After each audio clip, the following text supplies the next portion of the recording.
जय श्री राम। आप सबका फिर से स्वागत है मेरे चैनल विकास राणा विक्की में। तो आज हम एक छोटा सा ब्लॉग कह सकते हैं हम बना रहे हैं। हम लंबा गांव से जा रहे हैं भोड़ी सिद्ध मंदिर। आज वहां पे भंडारा है, तो एक गुफा में ये मंदिर है। आइए आपको दिखाते हैं मेरे साथ, चलिए कि रास्ता कहाँ से है और वहाँ पे देखने के लिए क्या है। जय। तो आज का सफ़र हम शुरू कर रहे हैं लो लंबा गाँव से।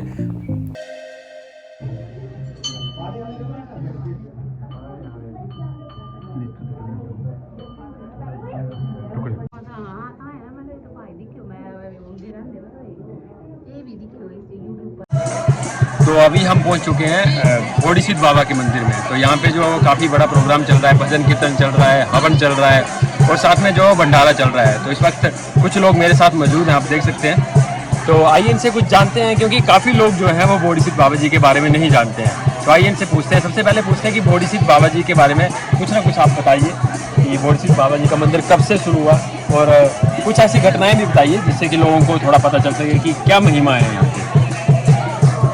बाबा भोड़ी सिद्ध का मंदिर जो है बहुत प्राचीन मंदिर है। हम बिल्कुल बचपन में जब छोटे थे तो यहाँ बाबा भोड़ी सिद्ध के आसपास अपने बैल वगैरह या गाय भैंस चुराने जाते थे, यहाँ घास वगैरह काटने आते थे।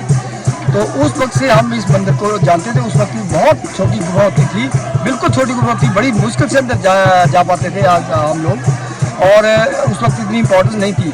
लेकिन एक वक्त मुझे याद है एक घटना की बात कि एक आदमी यहाँ ऊपर घास काट रहा था बाबा गुफा के सीधा ऊपर। वो अचानक उसका पैर फिसला, गिर गया, नीचे गिर गया, काफ़ी ऊपर से नीचे तक आया। लेकिन बाबा की इतनी कृपा रही उसके ऊपर कि उसको कोई खरोंच तक नहीं आई। उस वक्त से हम बाबा जी की जो महत्वता इतनी समझते हैं कि वाकई ही ये बिल्कुल सिद्ध है और पूरे सिद्ध है। और ये जो भंडारे का आयोजन यहाँ करते हैं, ये भोड़ी सिद्ध एक ग्राम सुधार सभा बनी हुई है, बहुत अच्छी सभा बनी हुई है, वेल डेवलप्ड सभा बनी हुई है, और बहुत से बुद्धिजीवी लोग इसमें सभा में हैं जो इसका आयोजन करते हैं हर वर्ष, और बड़े अच्छे ढंग से करते हैं। बड़े वेल मैनेज्ड है, मतलब इसकी व्यवस्था इतनी अच्छी होती करा करते हैं ये लोग जिसकी कोई हम सराहना नहीं कर सकते। इस बार बड़ी बाबे की हम पर भी कृपा हुई है। तो मैं स्वर्गीय लालचू राम का लड़का सिकंदर सिंह, डॉक्टर सिकंदर सिंह बोल रहा हूँ। मैं एग्रीकल्चर डिपार्टमेंट से as deputy director agriculture retire हुआ हूँ। मेरे दो बेटे हैं, दोनों डॉक्टर हैं। एक सिविल में डॉक्टर है, कांगड़ा सिविल हॉस्पिटल में पोस्टेड है, और दूसरा आर्मी में डॉक्टर है, वो कर्नल है। तो इस बार बाबी की मुझ पर इतनी कृपा हुई है, अचानक ही मैंने ग्राम सभा सुधार जो बड़ी है भोड़ी सिद्ध सुधार सभा, उनसे रिक्वेस्ट की कि भाई इस बार जो भंडारे का आयोजन 28 तारीख का वो मैं करना चाहता हूँ। तो इन लोगों ने मेरा बड़ा सहयोग दिया, बड़ा साथ दिया। बाबा जी की मुझ पर बड़ी भाई कृपा हुई है, और मैं चाहता हूँ कि इसी तरह हर आदमी के ऊपर बाबा जी की कृपा रहे। जय बाबा। हमारे साथ में या क्लब के जो है अध्यक्ष भी हैं, आइए उनसे भी जानते हैं। सर, इतना अच्छा मैनेजमेंट आपने किया हुआ है, हर जगह जो है लोग लगाए हुए हैं, कोई धक्का मुक्की नहीं हो रही है खाने में भी। तो कितने लोग आपके साथ जुड़े हुए हैं, और भंडारा कब से चल रहा है ये थोड़ा बता दीजिए। ऐसा है भी, ये जो बाबा भोड़ी सिद्ध विकास सभा संस्था रजिस्टर्ड हुई है, इसको 2013 में रजिस्टर्ड किया गया। और अगर मंदिर के इतिहास पे जाएं तो ये काफ़ी प्राचीन मंदिर है, जिसका इतिहास करीब 2300 साल पुराना माना जाता है। और बाबा बालकनाथ के शुरू के 5 जन्मों की जो तपोस्थली है वो इस स्थान को माना गया है, जिसके कि प्रमाण यहाँ पर ये हैं कि आप पिंडी के पीछे देखेंगे तो 5 पानी की बॉडियाँ हैं छोटी छोटी।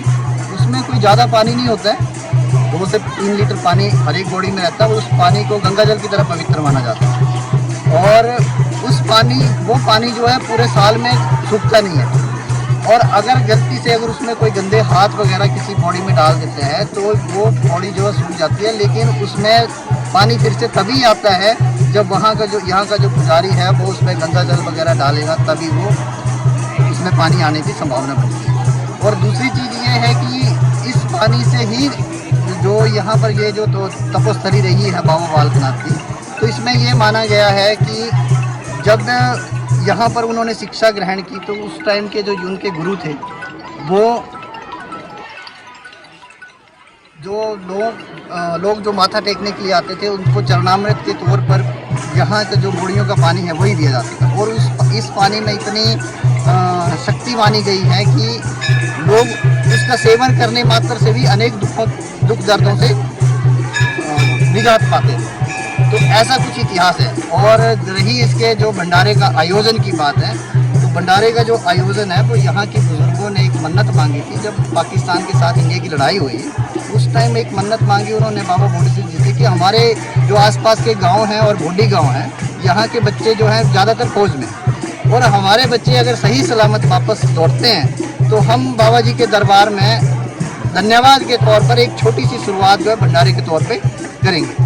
वो एक छोटे लेवल का भंडारा जो है वो शुरू हुआ, जिसने कि आज आप देख रहे हैं कि इसने एक विशाल रूप ले लिया। और 2013 में जब संस्था बनी तो हमने थोड़ा थोड़ा करके यहाँ के लोगों को आपस में जोड़ना शुरू किया, और आज ये संस्था ने इतना बड़ा ग्रुप बना लिया कि इसमें अनेकों बुद्धिजीवी लोग जो अभी आगे आ रहे हैं कि हाँ, ये जो प्राचीन स्थल है इसका विकसित होना जो है बहुत आवश्यक है, और लोग इसमें पूर्ण सहयोग भी कर रहे हैं। और संस्था की तरफ से हमने पूरी ट्रांसपेरेंसी रखी हुई है, इसमें जीरो करप्शन रखा हुआ है। पिछले 10 साल से एक भी पैसा जो है यहाँ भोडी गांव में नहीं जाता है।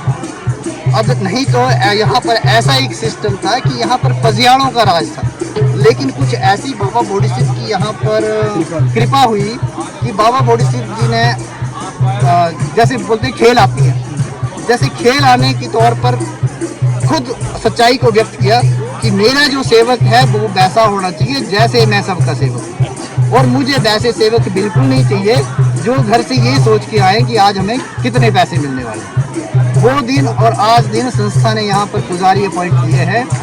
पजियाड़े जो हैं वो सहयोग करते हैं पूर्ण रूप से, लेकिन कोई भी पजियाड़ा आज की तारीख में ये नहीं बोलते कि हमें अपनी बारी चाहिए या हमारे बुजुर्गों के टाइम से बारी चाहिए।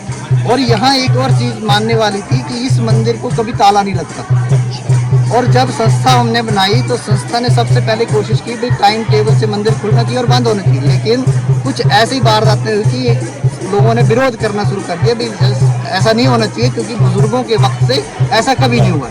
लेकिन कुछ ऐसी घटनाएं यहाँ पर हुई जिसके लिए बाबा जी ने खुद हमें एक रास्ता दिखाया कि हाँ, टाइम टेबल एक मंदिर का निश्चित होना चाहिए, पूजा पाठ यहाँ निश्चित तौर से होना चाहिए।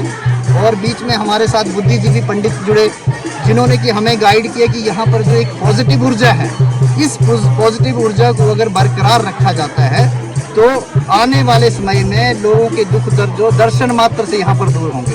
और इसी कड़ी की आज आगे शुरुआत करते हुए इस बार संस्था ने जैसे थोड़ा सा यहाँ पर इंफ्रास्ट्रक्चर आप देख रहे हैं, लोगों के रुकने के लिए थोड़ा बहुत जगह बन गई है, एक स्लैब डल गया, कम्युनिटी भवन तैयार हो रहा है।